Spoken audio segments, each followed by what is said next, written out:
तथा पवित्र मंदिर है। वैष्णो देवी मंदिर शक्ति को समर्पित एक पवित्र हिंदू मंदिर है जो भारत में जम्मू कश्मीर की पहाड़ियों में है। बहुत से श्रद्धालु देश के कोने कोने से आते हैं, पर ज्यादातर इनमें से वो भक्त होते हैं जो माता वैष्णो देवी की गुफा के रहस्य को नहीं जानते। भक्तों की लंबी कतार के कारण श्रद्धालुओं को माता के दर्शन के लिए बहुत कम समय मिलता है।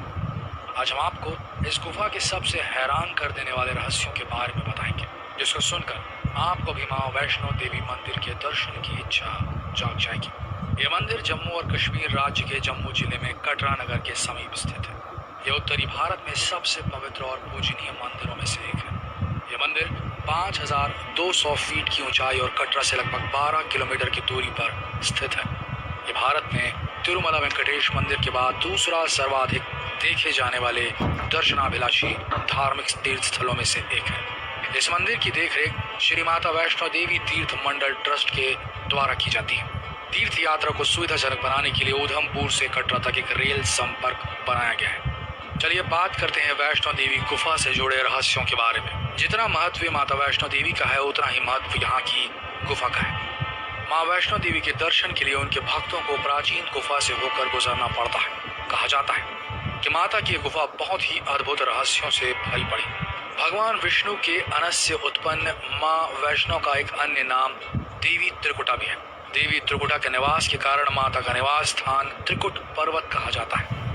माता वैष्णो देवी के दर्शन के लिए जिस रास्ते का इस्तेमाल किया जाता है, वह गुफा में प्रवेश का प्राकृतिक रास्ता नहीं है।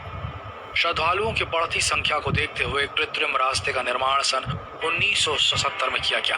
वर्तमान में श्रद्धालुओं को इसी रास्ते से माता के दर्शन के लिए दरबार में प्रवेश मिल पाता है। कुछ किस्मत वाले भक्तों को प्राचीन गुफा से मिल पाता है। माता के भवन में प्रवेश का सौभाग्य बहुत कम लोगों को मिल पाता है। दरअसल नियम यह है कि जब भी कभी 10,000 से कम श्रद्धालु होते हैं, तब ही प्राचीन गुफा का द्वार खोल दिया जाता है, अन्यथा नहीं।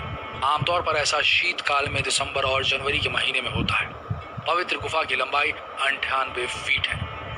गुफा में प्रवेश और निकास के लिए 2 कृत्रिम रास्ते बनाए गए हैं। इस गुफा में एक बड़ा चबूतरा बना हुआ है। इस चबूतरे पर माता का आसन है, जहां देवी त्रिकुटा अपने माताओं के साथ विराजमान रहती है। माता वैष्णो देवी के दरबार में प्राचीन गुफा का काफी महत्व है। सभी श्रद्धालु इसी गुफा से माता के दर्शन की इच्छा रखते हैं, क्योंकि ऐसी मान्यता है कि इस प्राचीन गुफा के समक्ष भैरव शरीर मौजूद है। माता ने यहीं पर भैरव को अपने त्रिशूल से मारा था और उसका शीश उड़कर भैरव घाटी चला गया और शरीर यहीं पर रह गया। भैरवनाथ का वध करने पर उसका शीश भवन से 3 किलोमीटर दूर जिस स्थान पर गिरा था, आज उस स्थान को भैरवनाथ के मंदिर के नाम से जाना जाता है। कहा जाता है कि अपने वध के बाद भैरवनाथ को अपनी भूल का पश्चाताप हुआ था और उसने मां से क्षमादान की भीख मांगी। माता वैष्णो देवी ने भैरवनाथ को वरदान देते हुए कहा कि मेरे दर्शन तब तक पूरे नहीं माने जाएंगे जब तक मेरे बाद तुम्हारे दर्शन नहीं किए जाएंगे।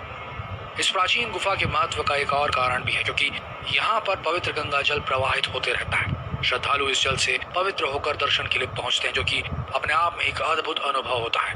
माता वैष्णो देवी की गुफा का संबंध यात्रा मार्ग में आने वाले एक पड़ाव से है, जिसे आदि कुंवारी या अर्ध कुंवारी कहा जाता है। इसके बारे में एक मान्यता है कि जब भैरवनाथ ने उस कन्या के रूप में माँ वैष्णो देवी को पकड़ना चाहा, तब वो कन्या वहां से त्रिकुट पर्वत की ओर भागी। उस कन्या रूपी वैष्णो देवी ने हनुमान जी को बुलाकर कहा कि भैरवनाथ के साथ खेलो, मैं इस गुफा में 9 माह तक तपस्या करूंगी। इस गुफा के बाहर माता की रक्षा के लिए हनुमान जी ने भैरवनाथ के साथ 9 महीने तक खेला।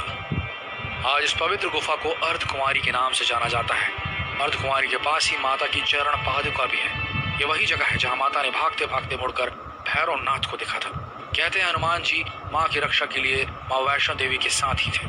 हनुमान जी को प्यास लगने पर माता ने उनके अनुग्रह पर धनुष से पहाड़ पर एक बाण चलाकर जलधारा को निकाला था और उस जल से अपने केश धोए। आज ये पवित्र स्थान बाण गंगा के नाम से जाना जाता है, जिसके पवित्र जल का पान करने से या इसमें स्नान करने से भक्तों की सारी व्याधियां दूर हो जाती हैं। यहाँ एक अन्य गुफा है जिसे गर्भजून के नाम से जाना जाता है। मान्यता है कि यहाँ माता 9 महीने तक उसी प्रकार रही थी जिस प्रकार एक शिशु माता के गर्भ में रहता है, इसलिए ये गुफा गर्भजून कहलाती है। इस गर्भजून के बारे में कहा जाता है कि अगर कोई मनुष्य इस गुफा में जाता है तो फिर उसे दोबारा माँ के गर्भ में नहीं आना पड़ता, अर्थात मृत्यु के बाद उसे मोक्ष मिल जाता है और उसे किन्हीं कारणों से गर्भ में आना पड़ा तो उसका जीवन बहुत ही सुखमय बीतता है। तो दोस्तों, ये तो थी कुछ बातें जो माता वैष्णो देवी के मंदिर से जुड़ी हुई हैं। आशा करते हैं कि शक्ति को समर्पित इस मंदिर का दर्शन आप जरूर करेंगे और ये वीडियो आपको उसके लिए लालयित करने में सफल हुआ होगा। तो इस वीडियो को जितना हो सके शेयर करें ताकि और भी लोग दर्शन अभिलाषी हो सकें वैष्णो